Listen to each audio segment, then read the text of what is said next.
Taxi ஆப்பின் உத்தரவாதம். Trip cancellation இல்லை, extra payment இல்லை, நியாயமான கட்டணம். இதுவே ஃபாஸ்ட் ட்ராக் டாக்ஸி ஆப்பின் உத்தரவாதம்.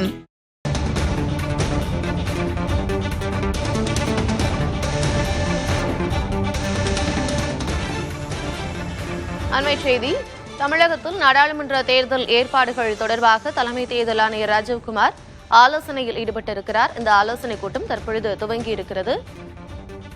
தமிழகத்தில் நாடாளுமன்ற தேர்தல் ஏற்பாடுகள் தொடர்பாக ஆலோசிப்பதற்காக தலைமை தேர்தல் ஆணையர் ராஜீவ்குமார் தலைமையில் ஆலோசனைக் கூட்டம் துவங்கி நடைபெற்று வருகிறது. நன்மை செய்திகளை பார்த்து வருகிறோம்.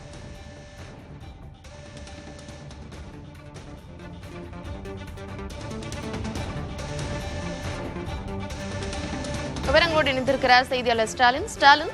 தமிழகத்தில் நாடாளுமன்ற தேர்தல் ஏற்பாடுகள் தொடர்பாக இந்த ஆலோசனைக் கூட்டம் நடைபெற்று வருகிறது. ஆலோசனைக் கூட்டத்தில் யாரெல்லாம் பங்கேற்றிருக்கிறாங்க, என்னென்ன விஷயங்கள் எல்லாம் ஆலோசிக்கிறாங்க, விவரம்.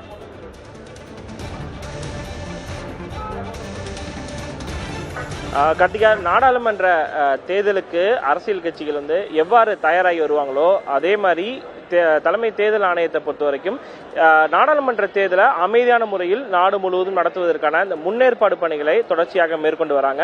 அந்த அடிப்படையில் தமிழகத்தில் ஒரே பகுதியாக, அதாவது ஒரே ஃபேஸ்ல தேர்தல் வழக்கம் போல நடத்துவதற்கான அந்த முன்னேற்பாடு பணிகள் தொடர்பாக தான் இந்திய தலைமை தேர்தல் ஆணையர் ராஜீவ்குமார் தலைமையிலான தேர்தல் ஆணையர்கள் மற்றும் தலைமை தேர்தல் அதிகாரி அடங்கிய ஆலோசனை கூட்டம் தற்போது நடைபெற்று வருகிறது. முதலாவதாக அங்கீகரிக்கப்பட்ட அரசியல் கட்சிகள், அதாவது அரசியல் கட்சிகளை பொறுத்த வரைக்கும் அங்கீகரிக்கப்பட்ட அரசியல் கட்சிகளுக்கு மட்டும்தான் இந்த கூட்டத்திற்கு அழைப்பு விடுக்கப்பட்டது. அந்த அடிப்படையில் 10 அரசியல் கட்சிகள், அதிமுக, திமுக, பாரதிய ஜனதா கட்சி, இந்திய தேசிய காங்கிரஸ் மற்றும் பகுஜன் சமாஜ், ஆம் ஆத்மி, இந்திய கம்யூனிஸ்ட், மார்க்சிஸ்ட் கம்யூனிஸ்ட் உள்ளிட்ட 10 அங்கீகரிக்கப்பட்ட அரசியல் கட்சிகளுக்கான அழைப்பு என்பது விடுக்கப்பட்டு தற்போது ஒவ்வொரு கட்சிகளாக அழைத்து அவர்களுடைய கருத்துக்களை இந்திய தலைமை தேர்தல் ஆணையர் ராஜீவ்குமார் கேட்டறிந்து வருகிறார். அதாவது இந்த கருத்துக்களை பொறுத்த வரைக்கும் பல்வேறு விதமான கோரிக்கைகளை அரசியல் கட்சிகள் வழக்கமாக முன்வைப்பாங்க.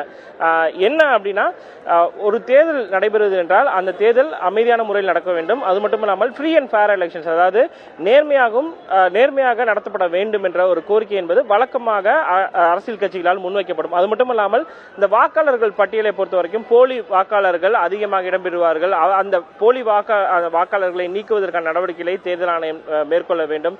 அது மட்டுமல்லாமல் ஒவ்வொரு வாக்குச்சாவடிகளிலும் பாதுகாப்பு அதிகரிக்கப்பட வேண்டும். குறிப்பாக இந்த வல்னரபிள் பூத்ஸ், அதாவது பதற்றம் நிறைந்த வாக்குச்சாவடிகளை கண்காணிப்பதற்கு கூடுதலான காவல்துறையினர் நியமிக்கப்பட வேண்டும் உள்ளிட்ட பல்வேறு கோரிக்கைகளை அங்கீகரிக்கப்பட்ட அரசியல் கட்சிகள் தொடர்ச்சியாக முன்வைப்பாங்க. அந்த அடிப்படையில் ஒவ்வொரு அரசியல் கட்சிகளுக்கும் 10 நிமிடங்கள் இந்திய தேர்தல் ஆணையத்தால் வழங்கப்பட்டது.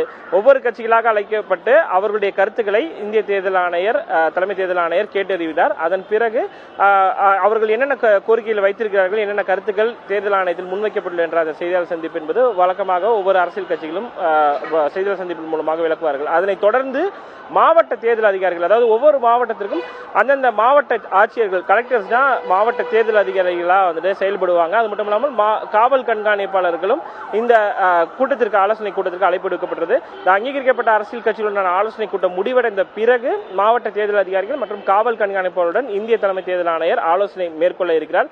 நாளை 2 நாட்கள் இந்த பயணம் என்பது திட்டமிடப்பட்டிருந்தது. இன்று இந்த கூட்டத்துக்கு ஏற்பாடு செய்யப்பட்டிருக்கிறது. நாளை தமிழ்நாடு அரசுடைய தலைமைச் செயலாளர் மற்றும் டிஜிபி ஆகியோருடன் இந்திய தலைமை தேர்தல் ஆணையர் ஆலோசனை மேற்கொள்ள இருக்கிறார். அதன் பிறகு அவர் செய்தியாளர்களையும் சந்திக்க இருக்கிறார். குறிப்பாக அங்கீகரிக்கப்பட்ட அரசியல் கட்சிகள் என்ன கருத்துக்களை முன்வைக்கிறார்கள், அவருடைய கோரிக்கைகள் என்ன என்பது குறித்து விவரம் என்பது அடுத்தடுத்த செய்திகளை நாம் தொடர்ந்து பார்க்க வேண்டியிருக்கிறது. கார்த்திகா, ஸ்டாலின், அங்கீகரிக்கப்பட்ட அரசியல் கட்சிகளுடைய கோரிக்கைகள் ஒருபுறம் இருக்கு, மாவட்ட ஆட்சியர்களையும் அழைத்து தேர்தல் ஆணைய இந்த கூட்டத்தில் ஆலோசிக்கப்பட இருக்கிறது. இதுல ரொம்ப முக்கியமாக இந்த நாடாளுமன்ற தேர்தல் சூடுபிடித்திருக்கக்கூடிய இந்த நிலையில ரொம்ப முக்கியமாக இந்த பாதுகாப்பு ஏற்பாடுகளை என்னென்ன விஷயங்கள் ரொம்ப முக்கியப்படுத்தப்பட்டு அவங்க பேசுறாங்க. அது மட்டும் இல்லாம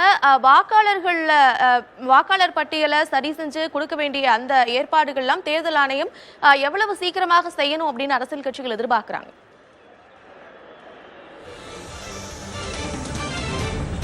கார்த்திகை, அதாவது தேர்தலை பொறுத்த வரைக்கும் தமிழகத்தில், அதாவது பிற மாநிலங்களை ஒப்பிடும் பொழுது தமிழகத்தில் மிகவும் அமைதியான முறையில் தான், அதாவது ஒரு சில பகுதிகளில் ஒரு சில பூத்ஸில் பிரச்சனைகள் இருந்தாலும் கூட ஓவராலாக நம்ம பார்க்கும் பொழுது கடந்த சில தேர்தல்களில் ஒப்பிட்டு பார்க்கும் பொழுது எந்த விதமான பெரும்பாலும் பதற்றமான ஒரு சூழல் என்பது தமிழகத்தில் ஏற்பட்டது. அதனாலதான் ஒரே ஃபேஸா தமிழ்நாட்டில் வழக்கமாக நாடாளுமன்ற தேர்தலாகட்டும் சட்டமன்ற தேர்தலை இந்திய தேர்தல் ஆணையம் அதுக்கான தேதியை ஒதுக்கி நடத்தி முடிக்கிறது.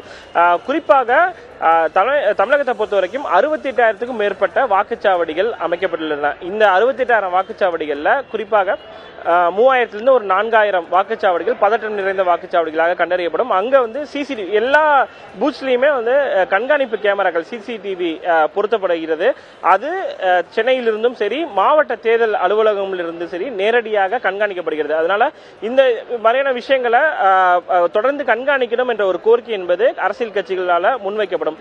அதே போல வாக்குச்சாவடிகள் மட்டுமல்லாமல் இந்த வாக்குப்பதிவு இயந்திரங்களை முறையா கையாளணும், அது சார்ந்த விஷயங்களை வந்து கவனமாக மேற்கொள்ளணும் என்ற ஒரு கோரிக்கை என்பது அரசியல் கட்சிகளால் முன்வைக்கப்படும். அது மட்டுமல்லாமல் அரசியல் கட்சிகளை பொறுத்த வரைக்கும் அவங்களுடைய ஒத்துழைப்பு என்பது தேவை.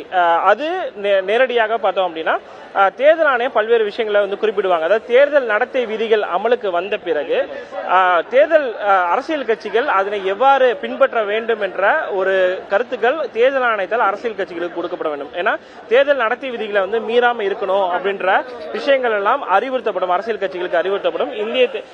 கார்த்திகை நீங்க நேரடியாக பார்க்கலாம். அஇஅதிமுக சார்பில் இந்த கூட்டத்தில் பங்கேற்பதற்காக முன்னாள் அமைச்சர் ஜெயக்குமார் மற்றும் அதிமுக வழக்கறிஞர் பிரிவு செயலாளர் இன்பதுரை ஆகியோர் வந்திருக்காங்க. சற்று நேரத்துக்கு முன்பாக தான் திமுகவை சேர்ந்த என்ஆர் இளங்கோ இந்த கூட்டத்தில் பங்கேற்பதற்காக என்ஆர் இளங்கோ வந்திருந்தார். அது மட்டுமல்லாமல் பிற கட்சிகள் பாரதிய ஜனதா கட்சியுடைய நிர்வாகிகள் என அனைவரும் தற்போது வந்திருக்கிறார்கள். நான் ஏற்கனவே குறிப்பிட்டது மாதிரி 10 நிமிடங்கள் ஒதுக்கப்பட்டு அவர்களுடைய கருத்துக்கள் எல்லாம் கேட்கப்பட இருக்கிறது. பாதுகாப்பு உள்ளிட்ட பல்வேறு விஷயங்களை ஆலோசிப்பதற்காக தான் காவல் கண்காணிப்பாளர்கள் மற்றும் மாவட்ட தேர்தல் அதிகாரிகளை அழைப்பு விடுக்கப்பட்டது. நாளை டிஜிபியுடன் ஆலோசனை கூட்டத்துக்கு பிறகு என்னென்ன அம்சங்கள் விரிவாக ஆலோசிக்கப்பட்டது என்ற விவரத்தை தேர்தல் ஆணையம் வெளியிடுவதற்கான வாய்ப்புகள் இருக்குது. கார்த்தியா, கண்டிப்பாக ஸ்டாலின், நம்மால் நேரடியாக பார்க்க முடிகிறது. அங்கீகரிக்கப்பட்ட 10 அரசியல் கட்சிகள் இந்த ஆலோசனை கூட்டத்தில் தற்பொழுது பங்கேற்றிருக்கிறார்கள். அது மட்டுமல்லாமல் இந்த ஆலோசனை கூட்டத்தில் பல்வேறு விஷயங்கள் குறித்து பாதுகாப்பு ஏற்பாடுகள், வாக்காளர் பட்டியல் மற்றும் தேர்தலுடைய உத்தேச தேதி உள்ளிட்ட பல்வேறு விஷயங்கள் குறித்து பேசப்படுகிறது. விவரங்களை வழங்கியமைக்கு நன்றி ஸ்டாலின். ஃபாஸ்ட் ட்ராக் டாக்ஸி ஆப்பின் உத்தரவாதம். ட்ரிப் கேன்சலேஷன் இல்லை, எக்ஸ்ட்ரா பேமெண்ட் இல்லை, நியாயமான கட்டணம். இதுவே ஃபாஸ்ட் ட்ராக் டாக்ஸி ஆப்பின் உத்தரவாதம்.